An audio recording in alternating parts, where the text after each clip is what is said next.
La musique, says Marmontel, in those Contes Moraux, which in all our translations we have insisted upon calling moral tales, as if in mockery of their spirit. La musique est le seul des talents qui jouissent de lui-même. Tous les autres veulent des témoins. He here confounds the pleasure derivable from sweet sounds with the capacity for creating them. No more than any other talent is that for music susceptible of complete enjoyment, where there is no second party to appreciate its exercise. And it is only in common with other talents that it produces effects which may be fully enjoyed in solitude. The idea which the raconteur has either failed to entertain clearly, or has sacrificed in its expression to his natural love of point, is doubtless the very tenable one that the higher order of music is the most thoroughly estimated when we are exclusively alone. The proposition in this form will be admitted at once by those who love the lyre for its own sake and for its spiritual uses. But there is one pleasure still within the reach of fallen mortality, and perhaps only one, which owes even more than does music to the accessory sentiment of seclusion. I mean, the happiness experienced in the contemplation of natural scenery. In truth, the man who would behold aright the glory of God upon earth must in solitude behold that glory. To me, at least, the presence, not of human life only, but of life in any other form than that of the green things which grow upon the soil and are voiceless, is a stain upon the landscape, is at war with the genius of the scene. I love indeed to regard the dark valleys and the grey rocks, and the waters that silently smile, and the forests that sigh in uneasy slumbers, and the proud watchful mountains that look down upon all. I love to regard these as themselves but the colossal members of one vast animate and sentient whole, a whole whose form, that of the sphere, is the most perfect and most inclusive of all, whose path is among associate planets, whose meek handmaiden is the moon, whose mediate sovereign is the sun, whose life is eternity, whose thought is that of a god, whose enjoyment is knowledge, whose destinies are lost in immensity, whose cognizance of ourselves is akin with our own cognizance of the animalculae which infest the brain, a being which we, in consequence, regard as purely inanimate and material, much in the same manner as these animalculae must thus regard us.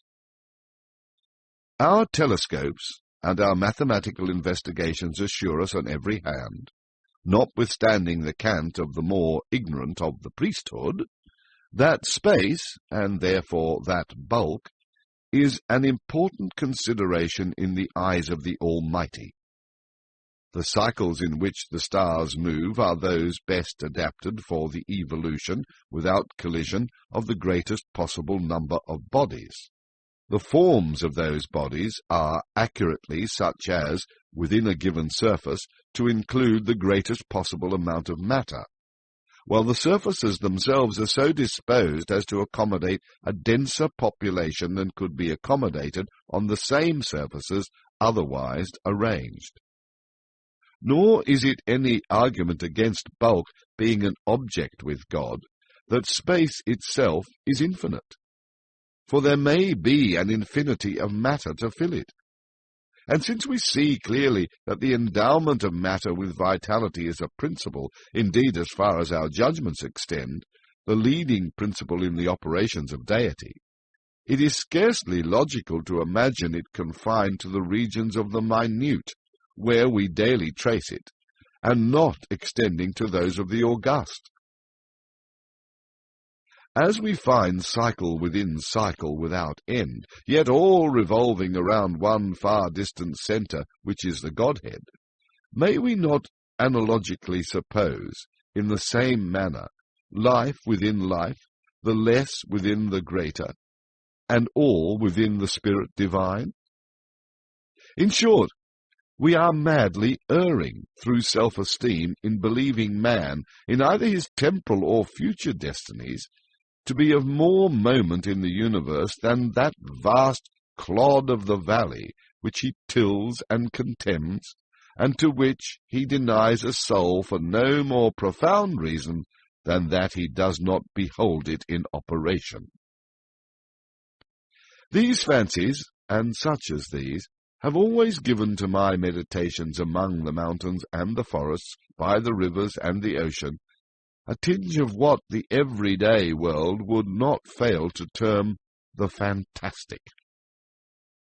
My wanderings amid such scenes have been many and far-searching, and often solitary, and the interest with which I have strayed through many a dim, deep valley, or gazed into the reflected heaven of many a bright lake, has been an interest greatly deepened by the thought that I have strayed and gazed alone. What flippant Frenchman was it who said, in allusion to the well-known work of Zimmermann, that la solitude est une belle chose, mais il faut quelqu'un pour vous dire que la solitude est une belle chose? The epigram cannot be gainsayed, but the necessity is a thing that does not exist. It was during one of my lonely journeyings, amid a far-distant region of mountain locked within mountain, and sad rivers and melancholy tarns riding or sleeping within all, that I chanced upon a certain rivulet and island. I came upon them suddenly in the leafy June, and threw myself upon the turf beneath the branches of an unknown odorous shrub, that I might doze as I contemplated the scene. I felt that thus only should I look upon it. Such was the character of phantasm which it wore.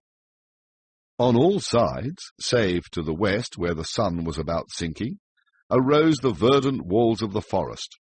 The little river, which turned sharply in its course, and was thus immediately lost to sight, seemed to have no exit from its prison, but to be absorbed by the deep green foliage of the trees to the east, while in the opposite quarter, so it appeared to me as I lay at length and glanced upwards, there poured down noiselessly and continuously into the valley a rich golden and crimson waterfall from the sunset fountains of the sky.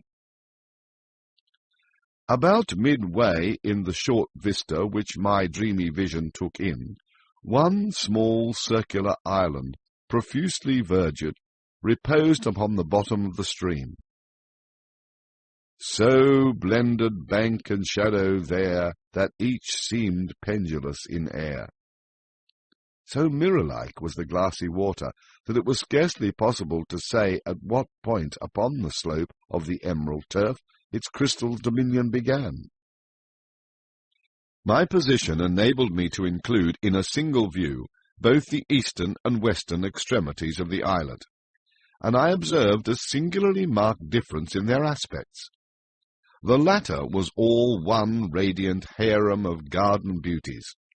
It glowed and blushed beneath the eye of the slant sunlight, and fairly laughed with flowers. The grass was short, springy, sweet-scented, and asphodel interspersed. The trees were lithe, mirthful, erect, bright, slender, and graceful, of eastern figure and foliage, with bark smooth, glossy, and party-coloured. There seemed a deep sense of life and joy about it all. And although no airs blew from out the heavens, yet everything had motion through the gentle sweepings to and fro of innumerable butterflies that might have been mistaken for tulips with wings.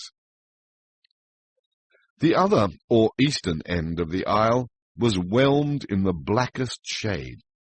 A sombre, yet beautiful and peaceful gloom here pervaded all things.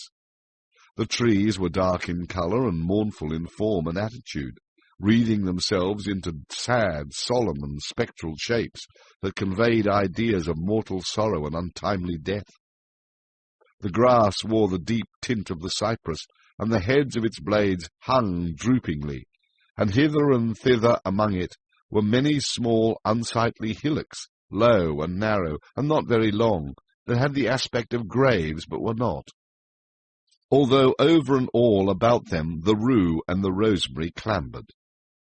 The shade of the trees fell heavily upon the water, and seemed to bury itself therein, impregnating the depths of the element with darkness. I fancied that each shadow, as the sun descended lower and lower, separated itself suddenly from the trunk that gave it birth, and thus became absorbed by the stream, while other shadows issued momently from the trees, taking the place of their predecessors thus entombed.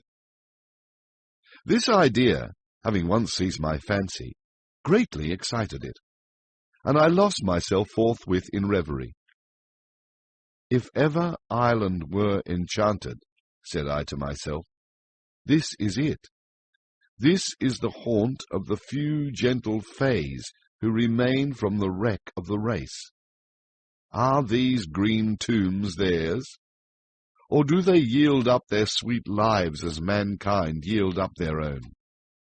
In dying, do they not rather waste away mournfully, rendering unto God little by little their existence, as these trees render up shadow after shadow, exhausting their substances unto dissolution? What the wasting tree is to the water that imbibes its shade, growing thus blacker by what it preys upon, may not the life of the Fae be to the death which engulfs it?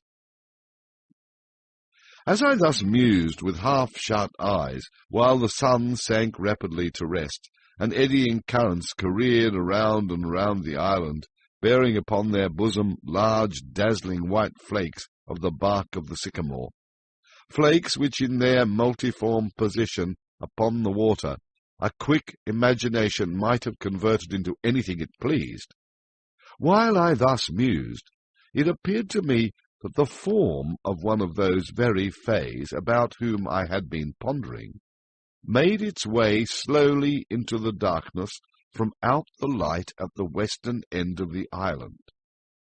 She stood erect in a singularly fragile canoe, and urged it with the mere phantom of an oar. While within the influence of the lingering sunbeams her attitude seemed indicative of joy, but sorrow deformed it as she passed within the shade. Slowly she glided along, and at length rounded the islet and re-entered the region of light. The revolution which has just been made by the Fae, continued I musingly, is the cycle of the brief year of her life. She has floated through her winter and through her summer. She is a year nearer unto death, for I did not fail to see that, as she came into the shade, her shadow fell from her and was swallowed up in the dark water, making its blackness more black. And again the boat appeared, and the Fae. But about the attitude of the latter there was more of care and uncertainty, and less of elastic joy. She floated again from out the light and into the gloom, which deepened momently, and again her shadow fell from her into the ebony water, and became absorbed into its blackness. And again she made the circuit of the island, while the sun rushed down to his slumbers, and at each issuing into the light there was more sorrow about her person, while it grew feebler, and far fainter, and more indistinct. And at each passage into... We hope you enjoy the story. Please subscribe for more videos.